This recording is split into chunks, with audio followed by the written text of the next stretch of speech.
Hey guys, welcome back to my YouTube channel. मेरा नाम है आकाश और आज मैं आप लोग को बताने वाला हूँ कि मैं अपना घर में होम लैब का सेटअप कैसे कर रहा हूँ। तो बेसिकली आप होम लैब सेटअप क्यों करते हो, ये मकसद होता है या ये आइडिया होता है कि आपके घर में जितने भी कनेक्शन है ईथरनेट के या स्टोरेज का, वो सब एक सेंट्रल प्लेस पे आ जाए।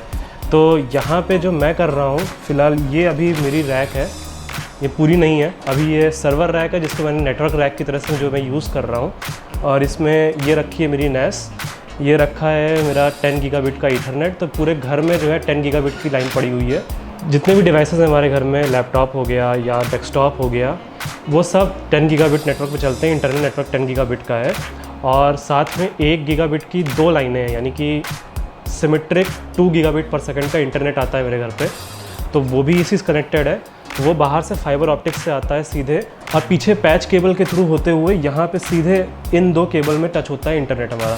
तो ये हिसाब यहाँ पे हो गया। दूसरा, ये मेरी NAS रखी हुई है, ये NAS QNAP की है और इसमें इस टाइम करेंटली अवेलेबल स्पेस होगी करीब, मतलब यूजेबल स्पेस इसकी है करीब 26 से 28 GB, जो कि अभी ऑलमोस्ट पूरी भर गई है। तो मैं ये भी अपग्रेड करने वाला हूँ, नेक्स्ट वीडियो में बताऊँ कैसे अपग्रेड करना है, क्या करना है। पीछे Xeon का एक प्लेटफॉर्म रखा हुआ है, Xeon का एक सर्वर रखा हुआ है जो 8 कोर 16 थ्रेड का है। E3 या E5 में, मुझे याद नहीं एग्जैक्ट, मैं मॉडल नंबर लिख दूंगा कौन सा है। तो उससे वर्चुअलाइजेशन होता है, तो pfSense उस पर चलता है और LAN कैश उस पर चलता है, जो स्टीम पे गेम खेलने होते हैं भाई लोगों को। तो उसके लिए स्टीम कैश चाहिए होती है हम लोग को, क्योंकि बार बार डाउनलोड नहीं करना है और घर पे 10 गीगाबिट का कनेक्शन है तो सीधे उसी से पुल अप कर लें। तो कैश बना हुआ है उसी में, और बाकी 3-4 मेरे खुद के पर्सनल डेवऑप्स के और वो सब के सर्वर चलते हैं, जो कि वर्चुअलाइजेशन में उस पीछे Xeon पे चलते हैं। तो अभी मैं इस वीडियो में क्या करने वाला हूँ, इस वीडियो में मैं इसमें जो मैंने पिछली वीडियो में पावर वॉल बनाई थी उसका इंप्लीमेंटेशन करने वाला हूँ। बेसिकली अभी क्या होता है कि अगर लाइट चली जाए तो पूरा सिस्टम शट डाउन हो जाता है। APC का एक छोटा सा UPS है जो कि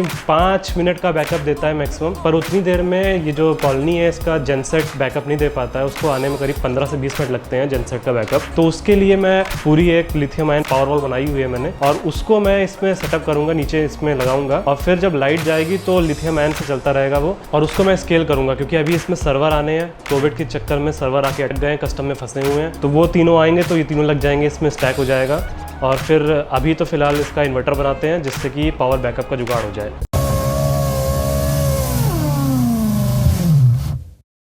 तो गाइस, बेसिक्स आइडिया ये है कि ये है एक 4000 वाट का प्योर साइन वेव इन्वर्टर। तो जैसे कि हमारे AC डिवाइसेस होते हैं, स्विच हो गया, हमारा NAS हो गई या सर्वर हो गया, कुछ भी हो गया, तो ये चलता है AC पे, पर जो हमारी बैटरी होती है वो सारी DC होती है, तो हमें इसको कन्वर्ट करना पड़ता है। तो बेसिक्स आइडिया क्या है कि ये है हमारा 4000 वाट पीक इन्वर्टर, पर नॉर्मल इसका जो लोड है वो है 2000 वाट तक का।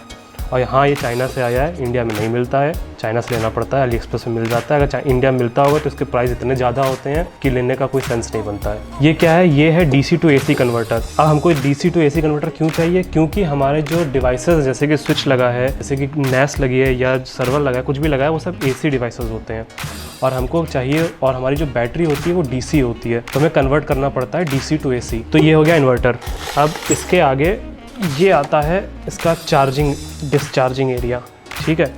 तो अब ये क्या है, ये एक डिवाइस है जो कि बक एंड बूस्ट कन्वर्टर बोलते हैं इसको।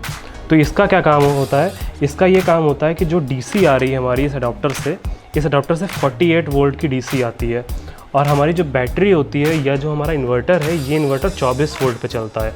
तो हमको क्या करना पड़ता है, हमको इस एडाप्टर से जो DC आ रही है 48 वोल्ट, उसको स्टेप डाउन करना पड़ता है, यानी कम करनी पड़ती है उसकी वोल्टेज, और उसको भेजना पड़ता है इन्वर्टर में और बैटरी पे।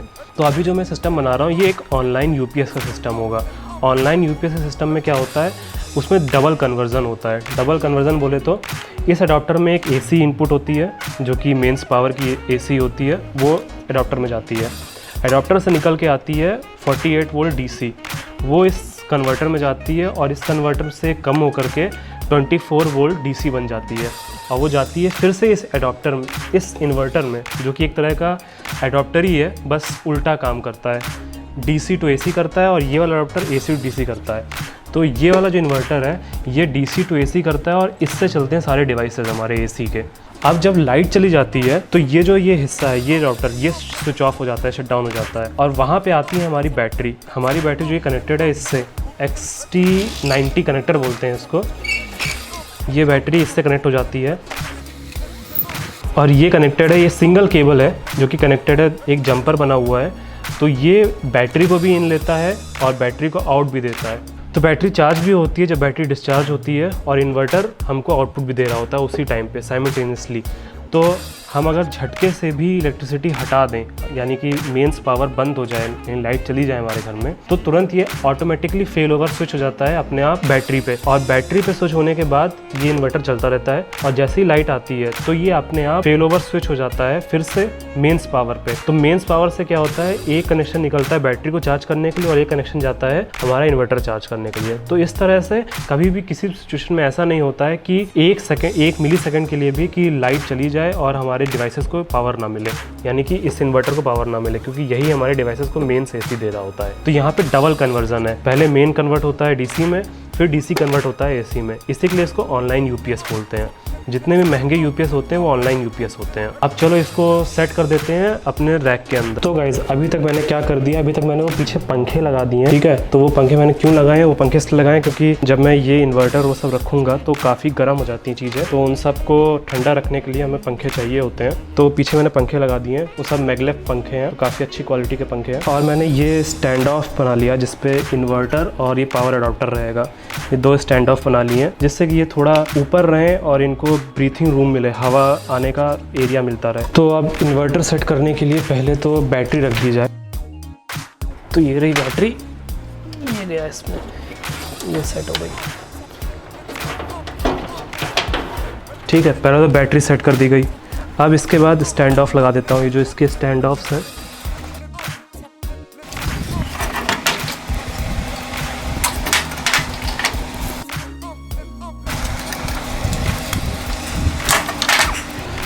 ठीक है, तो देखो ये रख के इस पे ये रख जाएगा। ये यूजुअली बना है, जो मेरा आइडिया था वो इसको हमेशा इसके ऊपर रखने का है।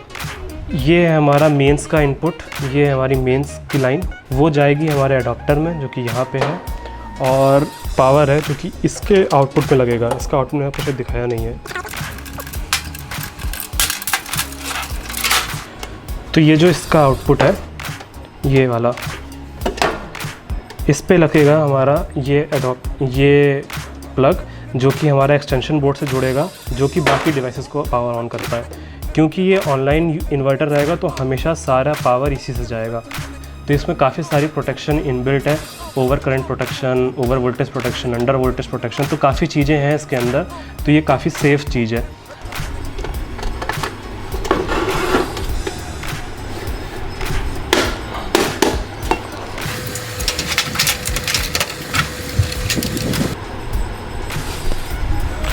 तो ये बेसिक सा प्लान है। अभी इसमें क्या नहीं जुड़ा है, अभी इसमें बैटरी नहीं जुड़ी है। बैटरी का ये XC90 कनेक्टर है 90 एम्पियर तक का, और ये इसमें एक XC90 कनेक्टर लगा हुआ है जो कि सीधे इन्वर्टर को पावर करता है। तो उसको जोड़ने से पहले एक बार देख लेते हैं कि बिना बैटरी जोड़े चल रही हैं कि नहीं चल रही चीज़ें।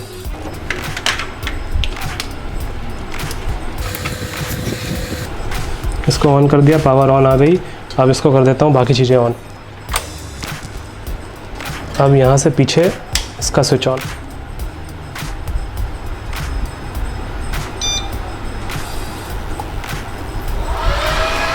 चल गया हमारा, ये चल गया, ऊपर पीसी भी चल गया है, सब कुछ चलने लग गया है।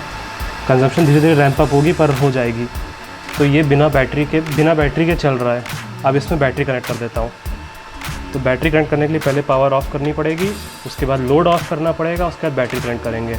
अगर ऐसा नहीं करेंगे तो थोड़ा स्पार्क का डर रहता है। पहले मेंस ऑफ किया, पावर ऑफ की और लोड ऑफ किया।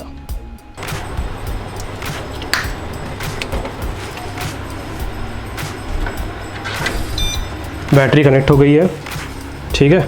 अब ये ऑलरेडी अपने आप ऑन हो गया, ये बता रहा है कि बैटरी कनेक्टेड है, जबकि मैंने मेंस नहीं ऑन किया। मेंस देखो अभी भी ऑफ है। तो यहाँ से अगर मैं मेंस ऑन करूँगा तो अब मेंस ऑन हुआ। इसको मैं अभी ऑफ रखता हूँ। अब मैं लोड ऑन करूँगा,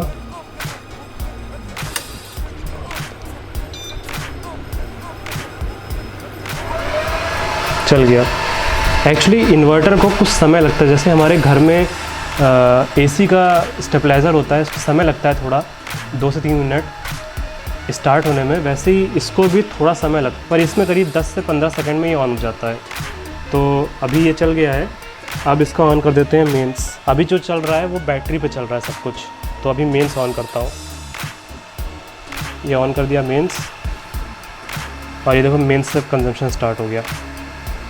अब ये मेंस से कंजम्पशन स्टार्ट हो रहा है।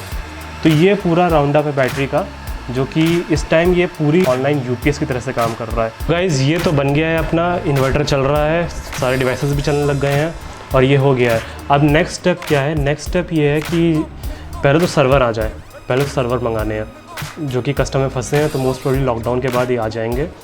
उसके बाद अगला स्टेप क्या होगा? अगला स्टेप ये होगा कि जो उसमें पावर अडॉप्टर लगा हुआ है जो 48 वोल्ट का है वो चेंज करना है, क्योंकि वो सिर्फ 600 वाट का अडॉप्टर है और जब 3 सर्वर आ जाएंगे तो 600 वाट के अडॉप्टर से कुछ नहीं होने वाला, तो करीब 2000 वाट का अडॉप्टर लाना पड़ेगा। वो भी बेसिकली कोई सर्वर की पावर सप्लाई जो होती है वही यूज़ कर लूँगा मैं। तो देखते हैं उसका कुछ DIY वीडियो बनाने का देखते हैं। तो वो पावर सप्लाई यूज़ होगी। हमारा पास इन्वर्टर ऑलरेडी 2000 वाट का है, तो उसको कुछ छेड़खानी नहीं करनी है कि कोई भी सर्वर मिला करके 2000 वाट का खर्चा नहीं होने वाला। मेरे पास तो इतना पावर कंजम्पशन का बजट नहीं है, 2000 वाट मैक्सिमम टच होगा। अगली चीज़ ये है कि इसको थोड़ा सा केबल मैनेजमेंट या केबल ऑर्गेनाइजेशन करना है और यहाँ नहीं रखना है, क्योंकि सर्वर के नीचे पावर रखने का कोई सेंस नहीं बनता है। तो इसके लिए या तो एक बॉक्स बना लूँगा, वुडन बॉक्स या मेटल का बॉक्स, कुछ देखते हैं बाहर क्या मिलता है, वो ले करके वो उसमें रखूँगा इसको, और इसको यहाँ सेपरेट कर दूँगा, जिससे कि घर में और कोई डिवाइस अगर चलाने हो तो वो भी चला लिया जाए। और फिर पावर वॉल तो बनानी ही है। उसके लिए अब लॉकडाउन के चक्कर ना बैटरी मिल रही है ना PCB मैन्युफैक्चर होकर आ रही हैं, और पावर वॉल में करीब चाहिए 100 PCB और करीब चाहिए 700-800 बैटरीज, तो उसमें भी समय लगेगा। तो आई होप आप लोगों को वीडियो पसंद आई होगी, थोड़ा समझ में आया होगा। कहीं कुछ दिक्कत हो, कोई क्वेश्चन हो, मैंने कोई गलती की हो तो मुझे बताना प्लीज़ कमेंट में मेंशन करके। और घर के अंदर रहो, stay safe, have a good day, bye bye.